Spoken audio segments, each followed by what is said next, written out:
So I hope you've had a really interesting morning and had a chance to hear from some of our fantastic guests and speakers about the exciting and important work that's taking place in energy and steel decarbonisation across Asia. We're really excited to be here today, bringing for the first time our successful Action Summit series to Asia as we look at the role that this critical region has and can play in the fight against climate change.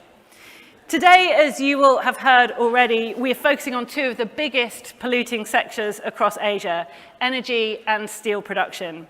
Asia accounts for 80% of global coal use and 70% of global steel production, so action in Asia is absolutely critical. As part of the fastest growing economic region in the world, countries in Asia find themselves at an exciting but also challenging crossroads, continuing to grow economically and drive prosperity for their citizens, while at the same time quickly moving away from coal, oil and gas to a more sustainable, greener future.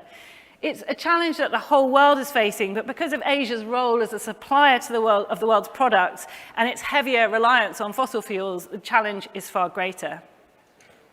But not only is Asia home to some of the world's largest economies and most populous countries, it's also home to many of those who are most at risk to the effects of climate change. To achieve the far-reaching climate goals that each country has committed to, action to decarbonise energy and energy-intensive heavy industries needs to be rapidly increased. And we've already seen some excellent work. China is #1 in the world for installed renewable power capacity, with over 1 terawatt of renewables flowing into its grid.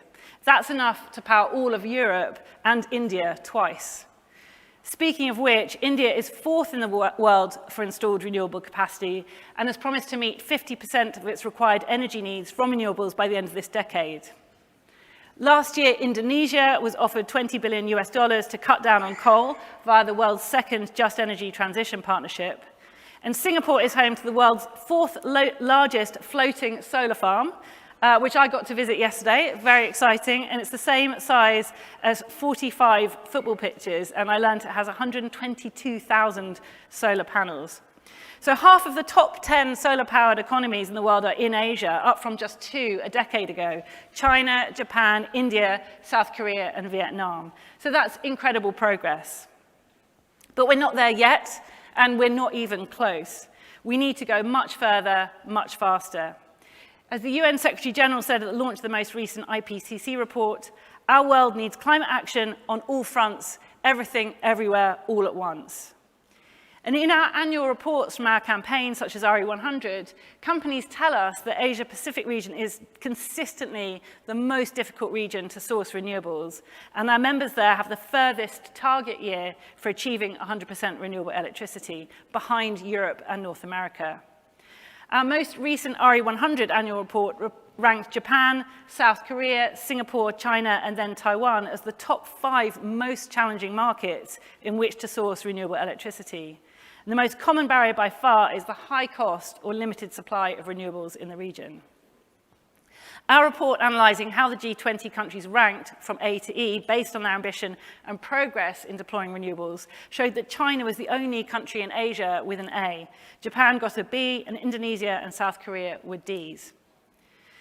Those of you in this room and joining us online come from a broad spectrum: financiers, local and global corporates, policymakers from states and governments, industry leaders, and manufacturing giants. And each of you has a role to play in achieving net zero. We need your bold leadership and innovative solutions to drive the net zero economy so that everybody can prosper. Vital to economies in this region and part of the net zero challenge is the development of net zero steel. It's essential in the climate transition for building wind farms and solar panels, let alone more climate-resistant buildings, cities, and infrastructure. It's absolutely critical that steelmakers are making the investments they need to decarbonize steel now, if we are to make net zero steel in the near future.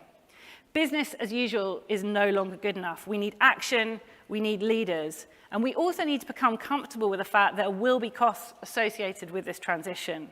But we know full well that inaction will cost so much more. The work we do at Climate Group wouldn't be possible without the voice of strong corporate leaders, many of whom are in this room today and joining us online. Your support and membership of our programs empowers us to speak to policymakers and help change the agenda. Recently, the steel buying division of one of the world's leading shipping, logistics, and container solutions companies, CIMC, joined Steel Zero and committed to using 100% net zero steel by 2050 at the latest. That's an incredibly strong signal to policymakers, investors, and steel producers. If you make it, we will buy it. With our members, we've also delivered many of our policy successes in Asia. Through RE100, we've delivered targeted policy messages for the Korean and Indian markets. The Korean carbon neutrality and green growth plan includes language taken directly from the South Korea localized policy messages. And in April this year, ahead of the G7 high-level meeting on climate and energy, we sent a briefing to Japanese stakeholders, urging them to increase their ambition on renewables and demonstrate leadership within the G7. The age of cheap fossil fuels is over. Countries across Asia must take the opportunity to move away from fossil fuels and towards greener, cleaner, and cheaper sources of energy. The region can be at the forefront of the world's transition by leapfrogging the so-called bridging fuels and going directly from dirty energy to clean.